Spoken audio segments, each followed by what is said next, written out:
being able to look at what I love in the books that I read and deconstructing it and recreating it. Hello, writers and crafters. I'm Valerie Isan. And I'm Eric Mertz. And this is episode 121 of the podcast. It is July 5th, 2023, as we record this. And today we're talking about how to get better at your craft.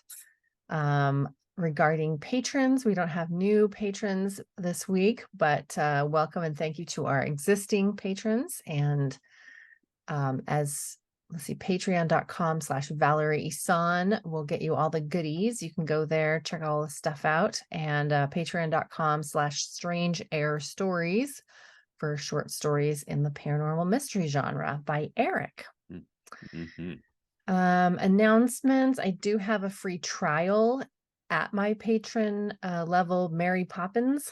It's a $15 a month regular. I know you laugh every time I say that. It's $15 a month regularly. So you can do a free 7-day trial of that if you want to check it out. Focused Fan is another popular one. That's $50 a month, and it includes lots of coaching actually in different formats. So go check it out. And I do have the group coaching cohort starting September 12th through December 12th. And that's $500 for 3 months of coaching once a week. And that works out to like $165 a month. And not bad at all. And you can get a discount too if you put in podcast, discount code podcast. That'll get you a 10% discount. Even better deal. Any announcements from you? Nothing major. I mean, I will soon. I'm working on the release schedule for the next book. So I think maybe by the time we meet again, I'll have a release dates and those kind of things for people to get attached to and put in their calendars and when new books are coming out, but not yet. Still working on that. Okay. Other updates. I have been working a lot on mindset and mindfulness and manifesting. So I'm doing a lot of reading and journaling and so that's sort of been on my mind a lot lately. And I did my monthly reflections and connections video for my patrons this week. And I also did twice a year, I do my planner calls it a passion roadmap, but it's just looking at goal setting it's kind of a wish list. And then you turn those things into goal statements and break them down into action steps and put them in the planner. But twice a year, I go through and just sort of reevaluate what my goals are, because sometimes you can get caught up in, this is the goal that I've always said that I wanted, and then you don't check in, and then you become the lawyer and do the bar exam and all the school, and after years and years and years of doing that, you realize, oh, I don't actually want to be a lawyer, so checking in a little more frequently and making sure that the things you're working towards are actually the things that you want to be. Because we change and intentions change, and what you put your attention on changes. So I just want to make sure.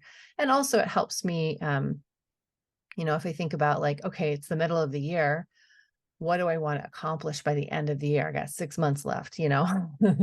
Right.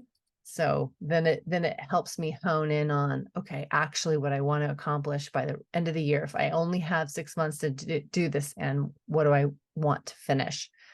And so I did that this week. That's kind of my author update. Cool. I like that. Checking in. What about you? I looked at that half year mark too, and had the same feeling of oh, this is what I wanted to do this year. I'm halfway done, question mark. So I spent some time. I think I've been writing. Actually, I started rewriting Season of Shadows, which is the next book, which I suggested earlier. I will be having a release schedule for. I'm working on the final sort of rewrite on that. But that put me into that reflective, like, oh wow, this year's gone by. What's that going to look like? And so it really pivoted me quickly into looking at just, okay, I've got 3 books mapped out and written. Well, 3 books, 2 written, 1 mapped out. Just like, what am I doing with the next, what am I doing with this series? My goal is to get to 5 books sooner than later, because I think 5 books is the place where you can start really marketing and pushing and seeing just whether or not the series has legs. I mean, I think it does. However, I'm not at 5 books yet. So I'm holding back on the advertising until that point. So yeah, I put the plan together, started putting the plan together, I guess, to see when I can get to that 5th book. So yeah. Also, I started the other day just like outline. I've been reading cozies, like in a cozy in my writers group, and so I'm getting kind of interested in writing cozy. So I started like, just what if I wrote this little cozy mystery novel? So I'm kind of Fun. That's my new shiny thing. Like, I just love this. I love cozies. They just seem so much fun. And I'm very opinionated about the submissions from this person in my writers group. So I feel like maybe I want to there's something explore it. there. Yeah. Yeah. And that's Nice. something I've been reading in bits. I've been reading The Creative Act by Rick Rubin. I kind of read it, and then it's something you definitely read and meditate on. And that book definitely suggests that, as a creative person, we have to be open to the idea and follow ideas, and like not be too into the mindset of, well, I don't write cozies, so I'm not going to let myself be amused by this. Or so I've been really trying to be in that open space of just like, when the story comes or something comes, just at least give it some time and write it down. So yeah, excellent. I can't wait to see what happens with that. Actually, it was like, maybe I could do a Kindle Vella series. Like, I think that Kindle Vella kind of came on and then flattened out, and nobody really loves it anymore. But I still think I know lots of people that write Vellas. And are they selling those stories? Are they making money? I don't know. I haven't had that kind of conversation with them, but I know that I know several people that write the Vellas, and then once, like, they'll box up the season. They'll create a print book or an ebook of all of the Vellas, so that they can also then sell it on as a whole book. So it reaches a different market, because I'm not a Vella reader, but like some of the premise, I would be interested in reading the book. So so I quite like it when they do that. Like, I have one.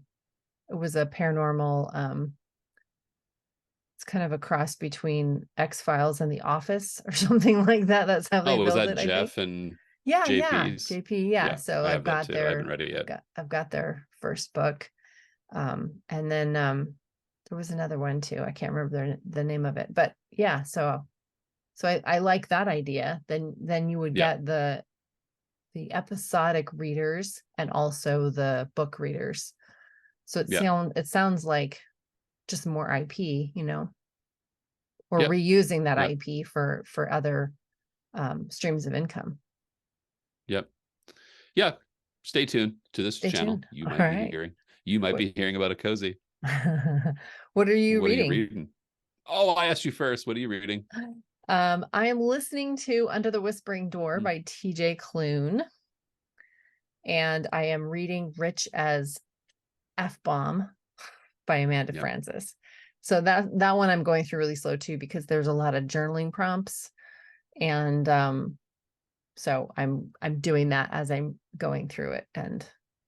And audiobooks, I don't have a commute anymore. So it's kind of strange to me to sit and listen to a book without doing something with my hands. Or, it's easy for me to do it like while I'm driving, or if I'm, I don't know, doing housework or something like that. But if I'm not doing one of those things, like today, I had been running errands this morning, so I was listening to it in the car. And then when I got into the house, I had lunch. So I was listening to it as I made lunch, and then I sat down to eat and listened to it while I ate, which just felt kind of weird, just to sit at the table and listen to a book. I feel the same way. But that's that's the only way I'm going to consume it. And it's interesting. Yeah. So it's weird for me to listen to audiobooks, but I have a lot of them because as a bookstore clerk back in the day, a few months Way back ago, when in way back 22. when, I had access to a whole bunch of free, like, advanced listening copies. So I have a very large collection of audiobooks that I can listen to whenever for Oh, free. cool. So it's time, to start going through them. Yeah. But now I'm not commuting, so I don't know. Yeah. And I'm Yeah. I not listen to going to the podcasts gym and either. I'm audiobooks. going to yoga. That's my gym Yeah. now. So I You can't don't even listen to do it. audiobooks while in yoga. No, No. that's a no. So it'll That's take me a funny. while to get through all the audiobooks. There's just so much to listen to. I mean, I Mm-hmm. listen to audiobooks and podcasts while I'm doing Mm-hmm. housework, but then there's music. And I don't know. So Yeah. much competition for my ears. Yeah. And like I wanted to read yesterday, but because it was the 4th of July, I have scared dogs, so I Oh, watched a whole bunch of really loud TV and movies, to try to drown out the sounds from outside. But so yeah. I lost my reading time yesterday. And I was going to read Did tonight, you? but my son texted me out of the blue and said, I think it's time to come over and have dinner. So I said, Oh, okay, like that happens, every couple of months or something. It's not rare, but it doesn't happen right. often. So as soon as he like reaches out, I'm like, okay, sure. Yeah. Yeah. So I'll be Maybe hanging with maybe him you can tonight. listen to the same audiobook together, No, like just probably at the not. same. Nah, just kidding. No, I'll be grilling him and his roommate some hamburgers. Sounds like probably. Nice. Well, maybe I'll head down. That sounds true. Um, You're still reading yeah, The Creative Act. I pick it in Mm-hmm. bits. Actually, it is a lot of it's not made with exercises in mind, but I find that I read it, I'll listen to it, and he talks about, like yesterday I was listening to it and he was talking about this idea of preparation, and one of the things I just couldn't keep listening to it because I was thinking about it. Mm-hmm. It's so packed with like procedural, like how to consider, steps in the creative process, that you can't go through it quickly. So again, I would highly recommend it to anyone. He's a great reader, Rick Rubin. But you're just I'm not going to definitely go going to through it pick that quickly. up. What about The Yeah, Passenger? it's Did you have to turn that back into the library? Did you recheck it out? well, you can't check it back out because there's like 6,000 people waiting for it. Oh, Um, no, I finished it. It's a book. It's yeah. really good. That's what Ali was Um, saying. He read it. I had gotten the pre-order when I pre-ordered it for him. So when it came out, he had it right away, and it took him a minute to read it too. And he really loves that author. Like yeah, anything that Cormac guy's McCarthy's written, great. Yeah. Ali's read. But and so we were talking about it, and he kept describing like the kind. He said this isn't like anything else really that he's written before. So I was like, okay, well maybe I'll read it then, because the other stuff I can't read Cormac McCarthy based on the topics and premise. Like it just is too gritty for me. Bleak and Too violent, Yeah, mostly. Yeah. that's not my Gritty. jam at all. So I was like, oh, well maybe I'll read this one then, and he just started describing it and I was like, well, maybe not. Yeah, I've read everything by Cormac McCarthy. I say that questioningly. I mean, I've read The Mhm. Blood Meridian, which I think is one of the greatest novels ever written, and I've read the series, All the Pretty Horses, all that. Um, this is different in its like to me it was different. The content felt different, but it's so deeply philosophical and emotional in sort of a wow, it's just emotional. There's like an emotional distance in the book that for me, that was like, I can't read that for that long because it really binds me up in the Mhm. head. So of course, what do I do when I'm done with it? I got the next book, because it's Stella Maris is the next book and that Mhm. follows that I got that from the library. So I'll be reading that Okay. soon after. Yeah, there's something intoxicating about it. But again, like I need a page turner. So like the next thing I pick up is it's got to be something fluffy and page turnery. So Cozy I'm mysteries. auditioning. Cozy Cozy mysteries. mysteries. Think it may be a little Terry Pratchett. I'm kind of staring at some Terry Pratchett that might cleanse the palate. So Do you did you finish reading Cascade? That was another book I had on the oh list yeah. here. Yeah. Okay. Yeah, finished that a few weeks ago. Really great short stories. You That said you picked it up at a taught coffee shop or something? It was just laying on the it, counter. it was laying on. I play cribbage every Tuesday night at a bar in Southeast, and I not every like every other maybe. Mm-hmm. And there's a big stack of books in the place, and usually when the cribbage boards come out, like the books get shuffled around, and so this one was just sitting on the table, and I read it. Well, I read the first story while waiting, and Pretty great. it's good Oh, stuff. Yeah. nice. All But I'll right. say this is for another topic. The blurb in the back suggested there was a paranormal element because it referred to the town as haunted. Mm-hmm. Haunted by like it wasn't haunted in like a paranormal sense. It was haunted as in like a Haunted by grief or the something like that. yeah. Wasn't so I still loved it, but it didn't scratch the paranormal. By about the fourth story, I thought, where's the ghost? Where's the Yeah. thing? Wasn't there, which was okay. But yeah, Last just night, very oh go ahead. last night I watched We Have a Ghost. It's on Netflix. Have you seen that movie yet? No, but I've seen the images for it. The previews. Yeah. It was good. I Yeah, liked it. fun. It would scratch that itch for you, I think. But it's funny. All It's right. kind of like it's kind of a family movie, actually, really. I don't know Hmm. if Elijah would get into it, but We've there's been some reading the series of peculiar events or the Lemony unfortunate Snicket events. books, Mm-hmm. unfortunate events. We're 4 books into that. Mm-hmm. Uh, the kid likes dark. Let's just say he loves like because all the names are Damocles Doc. Like what does Damocles mean? Oh, okay, like everything has a meaning, and so he just loves all the bleakness to it. He giggles when it's like, well, I'm going to tell you this book is not going to get any better. It's going to get Don't read darker. this book. Put this Right. book down. Yeah, it is. I love it though. God, it's so much fun to read. This is again another like side note, but like the books that kids get today are just fantastic compared to what we Mm-hmm. got. Yeah. Come on. I mean, They're I they're am partial terrific. to some of the childhood books I grew up with, but Of yes, I course. totally agree with you. Oh, the quality of story and voice is just fast. Is terrific. So Well, speaking because they of all got good at their quality, craft. Right. yeah, let's Lemony talk Snicket about worked on that. upping your craft and improving the craft.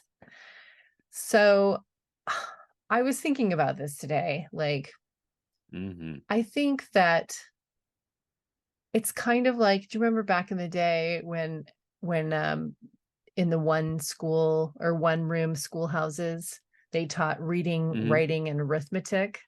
I kind of The feel three like R's. the craft is that. So in order to improve the craft, you've got to read a lot, Yes. all genres, especially your own, so that you can capture the tropes and the obligatory scenes and know what the reader expectations are. And then of course, you have to do the writing and write a Right. lot, even if nobody sees it, even if it's not part of what you are currently working on, if it's not part of the Right. project, but still just write so that you have the practice of that, like a yoga practice or a meditation Yeah. practice, you have a writing practice. And then the arithmetic is just the numbers of it, like putting in the time, putting in the word count just to get better at it. I guess that's kind of the Yeah. practice also. But so that was the first thing I Yeah. thought of this morning when I was thinking about this. Was it seems like common sense, but it's good to be reminded, I think, that all right, it is just really about the numbers and the just sitting down and just working on it.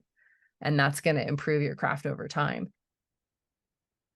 Yeah. I mean, I definitely think of the two quotes. The two quotes come to mind is one is the Stephen King, if you don't have time to read, you don't have time any business writing. And Mm-hmm. it's look, that's kind of a harsh statement, but I hear a lot of authors say things like, well, I don't have the time to read. And I get that. Like life is busy. However, like you need to inform your craft. And I think it has a lot to do with like reading in your genre, but reading outside your genre. And it's developing taste. I remember Hmm. hearing somebody say that, and it sounded really like Bougie. hoity toity. Yeah. Right. But like, I really do think, and the Rick Rubin book sort of supports that, is like that's what he says makes him different than other producers, is that he has taste and he trusts it. And I think if you trust what sounds good, what feels good, what might be a good story, that is a skill. Like if you're sketching out ideas and you think, oh, this isn't going to work, eventually you move on. Like that's taste. You know what works. If you I don't know think, what works, I don't know how you write well. yes. I also think that voice with a capital V is kind of my like arch enemy. I always, as a What? new author, I kept wanting to know like how you developed that. Like where's the book on that? How do I where's the checklist on developing voice? And there really isn't one except for writing. And that Right. over time your and I guess voice probably has to do with um kind of your id list, like the things that come up in as topics in your books over your career. Would you say that's Right. true? When you think of a musician, they've got like kind of eras, or like artists, like, oh, that was the blue period, or that was the, you know what I Right. mean? So I think that as writers, we kind of, I mean, that happens for us too, or it can. So I know that my, I don't know that this is the voice that I want, but I know that so far in the books that I've written, memoirs or fiction, that grief is a part of that. Like Right. that's in there somewhere. Um, and I don't know that that's part of my voice. I don't know if that. I don't know what. I still don't know really to this day, like what voice is. I mean, I I do, but I don't know what mine is yet because I've only written 3 books. So I kind of feel like I've got to write another 8 or something before I know what my voice is. I don't know if that's true or not, but I hmm. fear it. Well, I think what you're talking about are themes, right? The themes you keep coming back to. The voice is, I think, how you handle those themes. I mean, we were just talking about Lemony Snicket. I mean, this Hmm. is a story about loss and grief and uncertainty, and he treats it with, kind of a winking sense of humor, and he comes at it from with a very like whimsical, intellectual type of storytelling. Yeah, that's what I'm But talking about. I don't know someone what else my style is though, I guess. but I think the voice is how he handles those topics. Like you could Hmm. write the same book and it would be, horrific. Like you could actually say like some of, Cormac McCarthy writes on the same topics, but Right. between Lemony Snicket and Cormac McCarthy are different. And obviously it's age group, but also like they just treat it differently. Um, so yeah, I think I see what you're saying. Like the voice and major topics are connected. I don't think you could pull them apart. But I think that if you were a writer and let's say you're writing and you chose to write something without grief in the topic, I think your voice would still resonate in, let's say you were writing about, new love, which is the opposite of grief. I think you would find your reader would be able to identify you in that. But how? Is it just in I think word choice or I don't tone? know. I think this is one of those things that we can't. It's like the definition of attractive. Like what's attractive? Attractive, like Lisa and I will argue about, we'll see people like I'll say like, oh, he's really attractive, and she'll say, not really. It's like what resonates from that writing in you is the voice. Like I would read you and hear you different than Ali would, or Hmm. Valerie Brooks. I'm just thinking of other Hmm. people we might haven't, like we would who Yeah. would read it the same time. Like we'd all get something different off of it. I think that's like because voice is dynamic. Yeah, that's It true. better be, or it's not a good voice. Because you have to hit a lot of notes, and so And I think you get that from reading. Like you definitely, I think you get that from the internal taste that develops from reading. You know what you like, you know it sounds good. You do the, T.S. Eliot talks about imitation a lot in his, in poetry, like great artists imitate. Mm-hmm. Um, and he says, like, what to say, mediocre artists imitate, great artists steal, or something like that. Anyway, T.S. Eliot fans can go and leave comments, all 3,000 of you. But I think there's something to be said. Like, I know that a lot of my voice, I love Stephen King, and I get a lot of that. Like, I get a lot of joy out of his voice.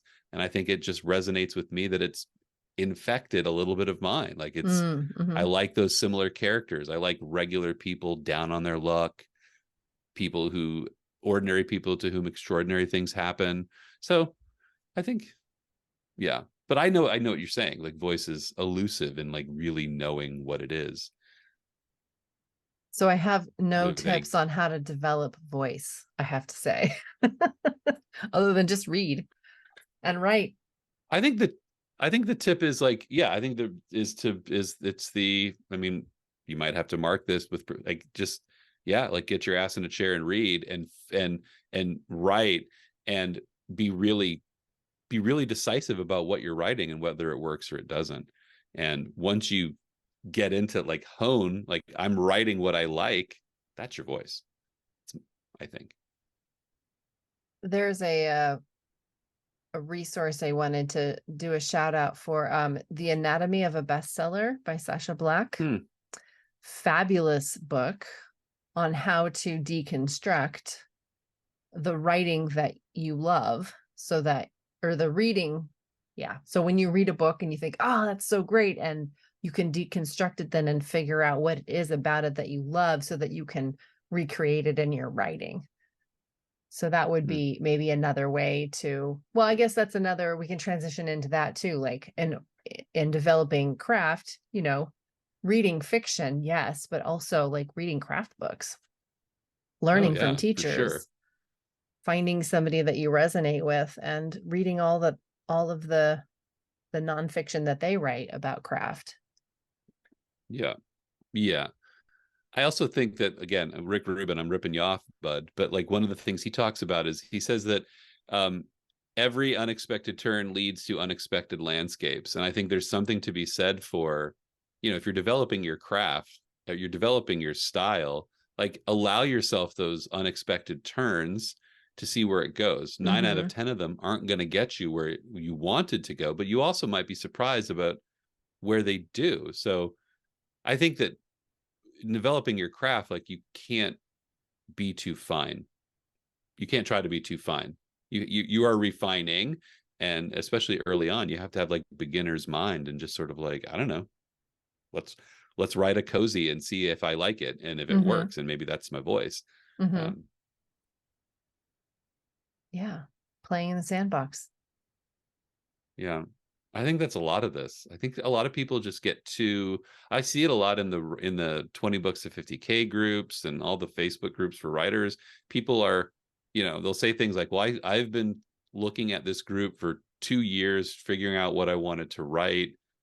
Well, those 2 years of reading people's marketing, I don't see how that makes you a good writer. I see that how it makes you better prepared to sell a finished piece. But the goal is to get a finished piece that anybody would want to read. So I Mm-hmm. think those two things are antithetical to each other. Like getting too stuck in the form and what the results are gonna be. I don't know. I mean, maybe we're talking about art and commerce as the same thing, and we shouldn't. But I think if you want to write a great book, write 5 cruddy ones first. Yeah. Yeah. Easy for me to say. Well, and I know that one of my weaknesses is getting like stuck in that busy work of learning and trying to figure things out and planning and not getting the words on the page. Like I do get stuck in that like input loop, where I'm just gathering information and thinking a lot, input and intellection, and I just get stuck there. And then like actually taking the time to put the words on the page so that you can get better at what you do is a place where I can get tripped up in easily. And so when I find Yeah. myself feeling like I'm spinning my wheels, I look around and see, oh, okay, it's because I'm not writing again. I need to Right. like stop what I'm doing and just write. So I, In the scene where everybody's paratrooping out, right? You're the one who's like, okay, the harness works, this works, the yeah. parachute's great. Okay, then you check again, you read the Yep. I'm manual, just and by then over. everybody's jumped out of the plane and they're doing their skydive, and you're like, right, this works, this is good. Yep. I know, yeah. And I've heard you say those things. I've heard you say that before. But I think that also might be your part of your superpower, in that you have this like passion for learning, hmm and you wouldn't be here without that either. So, No, I love you it. know, I mean, it is a great thing about me. It's one of my strengths. And when I abuse it, yeah, then I right. get, no words on the page. So I have to just I just need to jump out of the plane. Yeah. And you inspire me with this, because frankly, like I don't remember. It was maybe Sunday or Monday when I started like, what would I really write if I wrote a cozy? And I challenged myself to write one scene every day, just like one scene, and see where they go. But then by Monday night, I think I was watching videos on YouTube about great cozy authors and great cozy tropes. I'm like, I learned this from Valerie. Like, just go research, Yeah. and it was helpful. It was really, really helpful to read some of this and think, oh, right, I noticed this about a cozy, but I couldn't I couldn't articulate it. Exactly. Um, Yeah. So you so do have it's to do helpful. that. It is helpful, Ye- but you'd better, because you better. You you just have do to have better to go write the write. words. Yeah. Reading, writing, Maybe and we should arithmetic. co-author a cozy series together, and Oh, that would that'd be motivate fun. motivate you. That would be fun. It is Okay, if we do, it you were has to have talking. time travelers in it, though. Got to Yes. have time travelers. Just saying. Time traveling cozy mysteries. That'd be rad. I've this is my hook. My hook. I'm totally there with you. That would be really fun, Good. actually. And you were talking about like palette cleansers, and that often is a palette cleanser for me too. When I read something heavier, I go to a mystery, read a Yep. Louise Penny book or Yep. something like that. And so, Yep. or cozy mystery. Louise Penny isn't cozy, Yep. but all right. Anything else you want to say about Cool. craft or style or learning or I reading think craft books? Definitely. Do you have a craft book that you like a lot that you go back to now, and if reread? anybody watching is going to look at my eyes, because all my craft books are up there. Um, there's three, and they're all in a row on my shelf. My first one, as a screenwriter, I read and reread Thinking in Pictures by hmm John Sayles hmm over and over and over again. I've probably read this book, I don't know, 25, 30 times. The copy I have is like a really rare one. I could probably sell it for like $200 on eBay, because it's just a collector's item. But it's a film book, and it talks about the translation of narrative story into images, how to create the tension in a scene through, three different shots, and, not having he talks a lot about, I used to write novels and then I wrote screenplays, and here's how I translated the narrative tension in a book into images. It's beautiful. He's a great writer. Read it. The other one I read a lot, and this is more technical, it's The Art of Dramatic Writing by Laszlo Agri. He's like a Czechoslovakian, a Czech playwright. I'm looking at it. I'm You said looking at the it art of sideways. dramatic writing. Is that what you said? The Art of Dramatic Writing, and Okay. that is just about, like, as a writer, how to satisfy audience expectations, and while also satisfying your own writing, um, like the need to tell the story while also keeping them happy. I think it's a brilliant book if you haven't read it. And the last one's a bit of a softer, like more like philosophical book, but it's The Triggering Town by Richard Hugo, who was a Seattle author. And his idea of the triggering town, it gives me chills to think about it. It's the creative place you go when you have an idea. It's like every creative person has this like imaginary town where they can go to when they want to find a character. They walk down a street, and if they want to find, that lovelorn, guy, he's in the bar, the waitress at the diner. It's very classic sort of fiction tropes that he talks about, but he basically talks about how to find your triggering town as a creative person, gives you kind of permission to go there. It's a really great book and That sounds really highly interesting. recommend. Yeah. I actually have a screenplay called Triggering Town, and it has never been made, and I often want to go back to rewriting it because I think it was really fantastic. But Well, you said that you were thinking about producing a screenplay next year, right?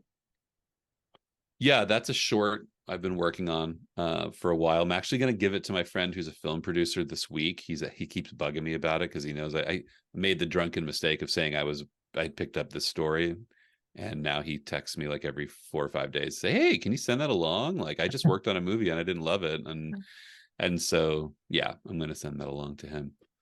That's I think there's exciting. another thing I think I just stumbled into, and I think it's what we're doing. You talk about author dates, I talk Hmm. about people. It's like if you want to up your game, get around creative people, whether or not they're writers, just get around people who are in the process of creating things. I think that's like, I learned so much just from hearing my friend talk about, what he does for a living. He produces commercials, and but it's still creative. And so I learn a lot. I think you have to be around people who are feeding into that, Hmm. For you know. sure. I think if I'm you trying cut to yourself, think. I've learned more from this being with you than about anything. Like, it's definitely been one of the best conversations. We've been having the same conversation for a year and a half. It's like taught me a ton. And I hope it's well, not boring I for the didn't mean that in listener. a, We've been talking I about the hope people, same thing for a year and a half. well, we've been talking about craft and Yeah. talking about the business and the And art of creativity. what we're Yeah. doing here. Hmm. Yeah. And I think it's like, I take something from it every time. Something you say, something I didn't expect myself to say. Hmm. Um, I think you need to have that conversation with creatives. Otherwise, I don't know. I just think you could get stuck really easily. So, Yeah. In terms of developing craft, I am now past I don't find myself reading books about story structure much anymore. And now I'm diving into more specific things like Jeff Elkin's book, The Dialogue Doctor Will See You Now, so I right, can really hone in on like how do I make dialogue, better in my books, um or like The Anatomy of a Bestseller, like being able to look at what I love in the books that I read and right. deconstructing it and recreating it. Or um I guess this is a structure book and I always recommend it. I really, it's actually an outlining book. It's the Libby Hawker book, the Take Off Your Pants. Okay. I totally Yeah. love that book because Yeah. it does kind of give you a checklist of things to, hey, when you're talking about pacing, this is what pacing means. This is what it looks like on the page. This is how you can make pacing better. Here's an example or four, so it really helps me. Right. Oh, yeah, it just pinpoints things. And like you were saying earlier about reading something and not knowing what it was that you liked about it until someone Right. pointed it out to you. Oh, that's Right. what it is that I like about, like when you're watching the YouTube videos, I think you said about the Right. cozy mysteries. So you didn't Yeah. know that's what it was that made it do that thing. So Right. finding the books that help you figure out how it did that thing and reading Yeah. those. I think that's sort of where I'm at personally on my learning journey around writing. I think, yeah. Yeah. Yeah. I think we all have to like, I think there's the things that we need to learn. And then once we've learned them, so like like, okay, I've learned that. I don't need to do that again. Mm-hmm. But then I think we all have like that part of the craft that we can always go back to, and Mm-hmm. like again and again and again. And for me, it's usually, there's another book, if I can add a fourth, Of there's a book course. called Writing in Restaurants I've been by trying to David find that. Mamet. It's brilliant. But he really talks about, there's a great moment in that book where he talks about speaking to a group of graduate students in writing, getting ready to go get their MFAs. And one of the students says, like, well, what would you recommend I do? And David Mamet tells him, like, I would drop out of the MFA program tomorrow, find a bar that you like hanging out in, where particularly one that has a pool table and no television, and just hang out there until you write a book, until you can write a story. Because his whole thing is like, go out and meet the people you want to. Don't go listen to me talk about structure and this. And I love reading that stuff. It just gives me the chills of like it. And I read it because it validates my lifestyle. Like I spend a lot of time people watching and people listening, and I feel like this is the craft for me. It's like the people. I love the people. So people watching. I'm writing so that yeah, down also too. affirm yourself. If you want to get good in the craft, you have to affirm what work, like affirm some of these things, and like just be selfish a little bit about those. Otherwise you question yourself too much, and you never get out of that cycle. So Well, be good to yourself. Be good to yourself. I Be think these good are to a lot of yourself. good takeaways too, a lot of good nuggets, a lot of books that you can read, listener, about the craft, or developing craft and style, or developing voice. And yeah, I think there's a lot of takeaways to this. I like it when we have these conversations where there's a lot of like, I don't know, I found this one really inspiring, I guess. There's a lot of takeaway action steps for me in this. So I hope I captured enough of them in the show notes that people will be inspired to like go and listen to the whole thing now. And if anyone has any questions, just ask, like, just throw them in the comments. I'd love to know, like, if you've read any of these books and like them or don't like them, or you have other ones. Like, I need to go buy them all now. I'll check them out at the library. That's what I'll do. Oh, I'll check them the out Eugene and see. Public. Is it the Lane County Public Library, or is it the No, they're Eugene Public citywide. Library? It's actually for me, Springfield City Library. Springfield Public Library, yeah. And then there's the big one in Eugene, but since I have a Springfield address, I don't have a library card to them anymore. Because you got to be in the city. Yeah. Okay. Well, yeah. Thanks for talking. Next episode, we'll be talking with author and podcaster Brock Swinson. He's the host of Creative Principles podcast and the author of Ink by the Barrel. So we'll be talking a lot about prolific writing. So I guess that there would be some productivity in there too, I would imagine. You'd have to be productive in order to be prolific.